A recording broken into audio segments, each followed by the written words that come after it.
तो तस्वीरें इस समय हम आपको दिखा रहे हैं आरोग्य आयुष मंदिर से और ऐसे में गढ़ी बिरबल में पहुंचे हैं। डॉक्टर साहब जो हैं कहीं न कहीं जो पेशेंट आते हैं, क्या बीमारी होती है और आयुर्वेद से किस तरीके से इलाज होता है। आयुर्वेद में बहुत सारी ऐसी जड़ी-बूटी हैं जिनसे आप अपने शरीर को स्वस्थ रख सकते हैं और कहीं न कहीं एक सफल प्रयास जो है इस समय कहीं न कहीं आयुष विभाग की तरफ से किया जाता है और जगह बात करेंगे तो चुनिंदा इंद्री हलके में जगह हैं जहाँ पर आयुष आरोग्य जो है अ, बनाए गए हैं और आयुष विभाग की तरफ से जो जिस तरीके से डॉक्टर संजीव जी हैं वो इस समय काफ़ी लंबे समय से यहाँ पर जो है अपनी सेवाएं दे रहे हैं और ऐसे में कहीं न कहीं मरीजों के लिए एक अ, अच्छा कार्य करते नज़र आ रहे हैं, उनको देखते हैं, जाँचते हैं, परखते हैं और जो दवाइयाँ हैं, किस तरीके से लेनी है, पूरे परामर्श के बाद ही ये सब देने का यहाँ पर प्रयास करते हैं। बात करेंगे डॉक्टर साहब से और क्या कुछ कहेंगे आजकल की बीमारियों को लेकर के, ये सब आपको दिखाएँगे। देखिए, जैसे शरद ऋतु का जो आगमन होता है, वो अपने साथ कई बीमारियाँ भी लेके आता है। खासकर जैसे जो सर्दी आने की वजह से हमारे शरीर में खुश खुश्की जो आती है और उसकी वजह से जो हमारा खून का जो सर्कुलेशन है वो भी कम हो जाता है। इसकी वजह से हमारे जो हाथ पैरों में अकड़ाहट है, सूखापन है और दर्द है, ये समस्याएं अक्सर बढ़ जाती हैं, जिसकी वजह से हमें हाथ पैर कंधे का जो दर्द है वो बढ़ जाता है। और ख़ासकर जो ब्लड प्रेशर जिनका बढ़ता है, उनका ब्लड प्रेशर के लिए हमें ज़्यादा एहतियात रखने की ज़रूरत है कि वो अपनी रेगुलर जो दवाई ले और अपने शरीर को ढक के रखे। और इस सीज़न में उनका ब्लड प्रेशर ज़्यादा शूट अप कर जाता है, तो उनको बहुत ज़्यादा ज़रूरत है। और ख़ासकर जो हृदय रोगी हैं, वो नंगे सिर और एकदम से बाहर ना निकलें, क्योंकि हमारे शरीर की जो नसें हैं, वो सिकुड़न होने की वजह से उनको हृदय संबंधी दिक्कत ज़्यादा होती है। कहीं आपने सुना भी होगा कि कई व्यक्ति रात को पेशाब करने के लिए उठे और उनको पैरालिसिस हो गया, तो वो लकवे का भी अटैक इसमें हो सकता है। जो होते हैं उनकी इम्यूनिटी कम होती है और ख़ासकर बुज़ुर्ग अवस्था में भी इनकी इम्यूनिटी कम हो जाती है, तो वो इम्यूनिटी कम होने से यानी कि हमारी जो कीटाणुओं से लड़ने की शक्ति कम होने की वजह से हम जो है इन बीमारियों का जल्दी शिकार हो जाते हैं। ख़ासकर हमें खाँसी, ज़ुकाम, गला ख़राब, बुखार की समस्या ज़्यादा होती है। सर्दी की ऋतु के अंदर हमें सबसे पहले तो सर्दी से बचाव के उपाय की तरफ ध्यान देना चाहिए और उसके लिए हमें पूरे कपड़े डालने चाहिए। अचानक जो है वो बाहर एकदम से ना निकलें, सिर को ढक के निकलें और खाने में हल्का गर्म पानी ज़रूर लें। और साथ में जो चाय लेते हैं या काढ़ा है, जैसे कि उसमें तुलसी, अदरक और काली मिर्च का सेवन कर सकते हैं, उससे भी हमें तुरंत गर्माहट मिलती है और जो सर्दी का जो असर है वो कम हो जाता है।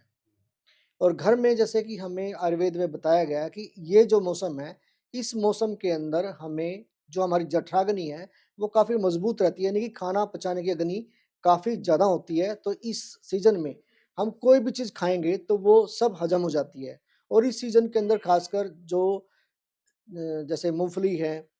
और रेवड़ी हैं, गच्चक हैं, ये सब बहुत ज़्यादा मात्रा में खाई जाती है। और ख़ासकर आयुर्वेद तो इस सीज़न को एक मतलब अपनी जो प्रतिरोधक क्षमता को बढ़ाने का एक सही समय मानता है। इसमें च्यवनप्राश का सेवन हम कर सकते हैं, जिससे हमारी प्रतिरोधक क्षमता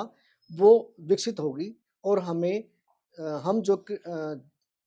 कीटाणुओं से या जीवाणुओं से लड़ने की शक्ति हमारे अंदर आएगी और हम कम बीमार पड़ेंगे। और इस सीज़न में हमें व्यायाम भी करना चाहिए, ताकि हम किसी जो हमारे शरीर हैं, जॉइंट्स हैं, वो स्थिर ना पड़े, उनके अंदर जो निष्क्रियता ना आए, तो उसको दूर करने के लिए हमें व्यायाम और योग का सहारा लेना चाहिए, ताकि हम स्वस्थ रहें। बिल्कुल। हम अपने आप को ही भूल गए हैं और अपने आप को याद दिलाने के लिए ही सरकार ने Ayush health and wellness centre की स्थापना की थी, जिसमें हम अपनी प्रकृति के बारे में जानेंगे। उनको जान के हमने क्या खाना है, क्या पीना है और क्या मतलब उसको छोड़ना है। तो ये सब चीज़ों के बारे में जब कोई स्वस्थ व्यक्ति इस Ayush health and wellness centre में आता है, तो हम उनको बताते हैं और भविष्य में होने वाली बीमारियों के बारे में भी उनको बताते हैं।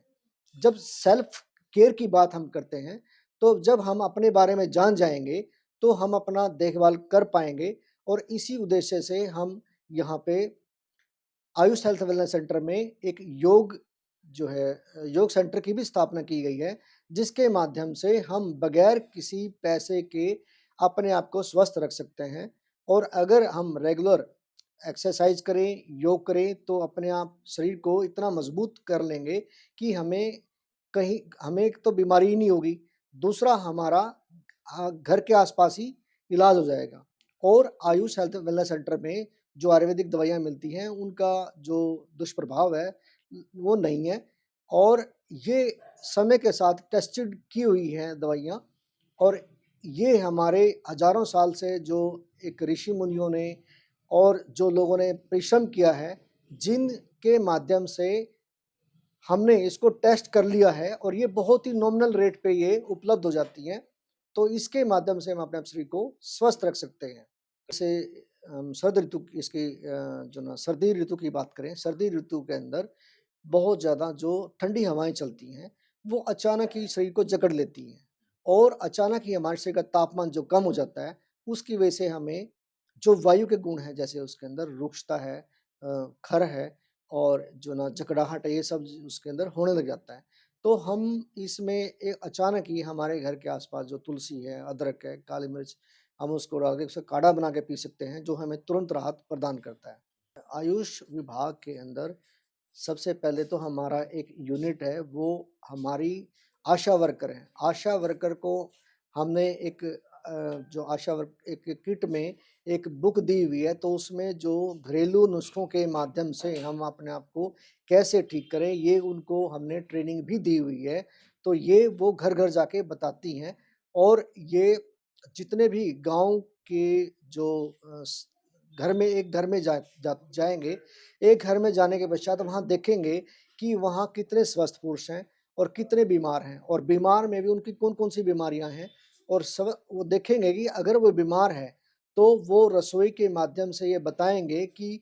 जो हमारे मसाले हैं, उन मसालों के माध्यम से भी हम कैसे स्वस्थ रख सकें। जैसे कि किसी व्यक्ति को ब्लड प्रेशर ज़्यादा रहता है, तो वो जो हमारे आशा वर्कर वहाँ पे जाके हिस्ट्री लेती हैं उसकी, भई आप घर में कितने जो ना ब्लड प्रेशर के मरीज़ हैं, तो बताएँगे कि भई उनकी जो आदतों में ख़ासकर कि जैसे नमक ज़्यादा प्रयोग करते हैं, मिर्च जब प्रयोग ज़्यादा करते हैं या फ्राइड चीज़ें ज़्यादा खाते हैं, तो वो वहाँ पे उनको सजेस्ट करेंगी कि भई हमने डाइट में से नमक और जो ज़्यादा मिर्चें और जो फ्राइड चीज़ें वो निकाल देनी है। तो इस तरीके से भी जो हमारी आशा वर्कर हैं, वो घर-घर जाके उनको एजुकेट करने का काम कर रही हैं। अगर ये लगता है कि वो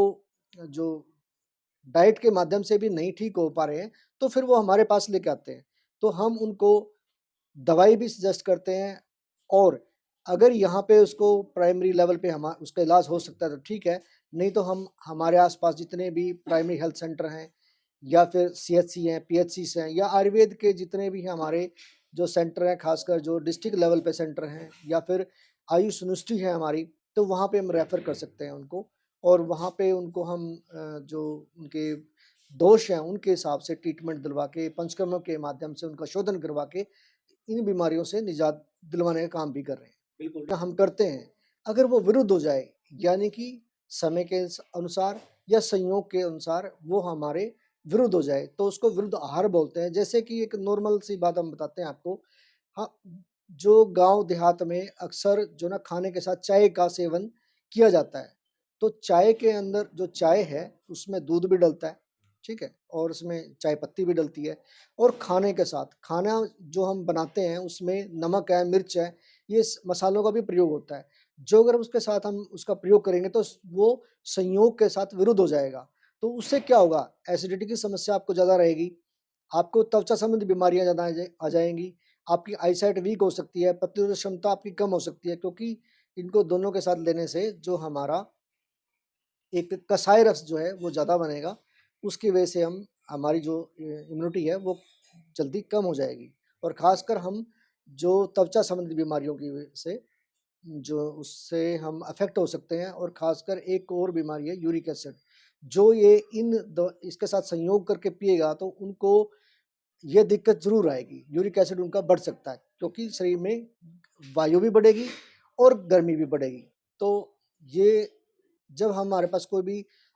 ऐसा पेशेंट आता है जो मतलब त्वचा संबंधी बीमारी है या उसका ब्लड प्रेशर है, एसिडिटी रहती है, तब हम उनकी डाइट में ज़रूर पूछते हैं कि भाई खाने में ये चीज़ें प्रयोग तो नहीं कर रहे। अगर वो ये चीज़ें प्रयोग कर रहे हैं तो हम उनको वहाँ से हटा सकते हैं और हटाने से ही वो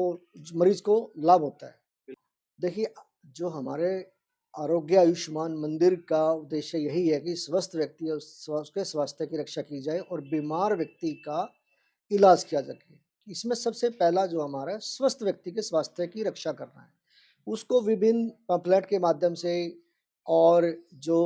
हमारे कैंप्स लगते हैं, खासकर हमारे एनसीडी के कैंप लगते हैं, प्रकृति परीक्षण के कैंप लगते हैं, उनके माध्यम से हम उनको जागरूक करते हैं, गाँव-गाँव में जा कर के जो हमारे आशा वर्कर हैं, उनके एरिया में जाके, तो वहाँ पे हम कैंप लगाते हैं। उनके माध्यम से जागरूक करके उनको बीमारियों को उनको पहचान करवाते हैं और स्वस्थ व्यक्ति को एक स्वस्थ जीवन शैली कैसी होनी चाहिए, उनका दिनचर्या सवेरे उठने से लेकर के और शाम तक कैसी उनकी दिनचर्या होनी चाहिए और रात्रिचर्या मतलब रात्रि शुरू होने से और सवेरे तक उनकी कैसे उनको किन-किन चीज़ों का ध्यान रखना चाहिए, सब उनको बताते हैं। तो इन ऋतुचर्या में मतलब जो दिनचर्या और जो रात्रिचर्या है, इनके अगर हम ऋषि मुनियों की तरह अगर हम इनको थोड़ा-सा भी अपना लें, तो हम स्वस्थ रहेंगे और बीमारी हमारे आस-पास भी नहीं आएगी। अभी जो ठंड की ऋतु है, इसके अंदर तो खाँसी है, जुकाम है, गला खराब है और दस्त हैं, उल्टियाँ हैं और ब्लड प्रेशर ज़्यादा बढ़ जाता है इसमें। तो इसमें जो है ना हम उनको यही ध्यान रखते हैं कि भई जो दवाई के साथ-साथ में प्रिकॉशन ज़रूर लें और अपने शरीर को मजबूत करने के लिए व्यायाम करें, एक्सरसाइज़ करें, योग करें और खासकर कोई भी रसायन एक ऐसी चीज़ है कि जिसमें जो हमारे बुढ़ापे को हमारी और हमारे जो बीमारियों को आने से रोकती है, इनका लगातार सेवन किया जाए। जैसे कि च्यवनप्राश है, उसको हम रसायन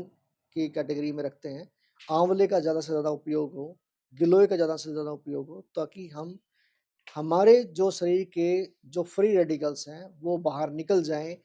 जो हमारे जो ना दोष हैं, वो फालतू के हैं जो उसमें, वो निकल जाएँ और इससे हमारा शरीर जो है स्वस्थ रहे, हमारी सेल्स जो है ना, वो स्वस्थ रहें, तो हमारी बीमारियाँ भी नहीं आएँगी। कहीं न कहीं तो हर्बल बेस्ड मेडिसिन्स हैं और एक हमारी जो है मिनरल्स बेस्ड मेडिसिन्स हैं, जिसको रस औषध बोला जाता है। जो रस औषध हैं, वो भी एलोपैथिक दवाई की तरह ही तेज़ गति से काम करती हैं।